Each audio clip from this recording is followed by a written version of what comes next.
শুনুন ইতিহাসের এক ভয়াবহ নাচের গল্প। এমন এক মহামারী যা আপনাকেও নাচতে বাধ্য করবে। সালটা ছিল 1518। ফ্রান্সের স্ট্রাসবার্গ শহর। এক নারী, ফ্রেউট্রোফিয়া, হঠাৎ রাস্তায় একা নাচতে শুরু করলেন।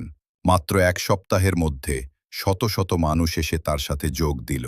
তারা দিনের পর দিন, সপ্তাহের পর সপ্তাহ নাচতেই থাকল অবিরাম। থামার কোনো উপায় ছিল না। সে ছিল এক বিভীষিকা, নাচের মহামারী। ক্লান্তি, হার্ট অ্যাটাক আর স্ট্রোকের কারণে প্রায় 400 লোক মারা গেল। নাচার কারণেই তাদের মৃত্যু হল। কিন্তু তারা পাগলের মতো এভাবে নাচার কারণ কি ছিল? চিকিৎসকরা তখন এর কোনো কারণ খুঁজে পাননি। বিজ্ঞানীরা আজও এর সঠিক কারণ নিশ্চিত নন।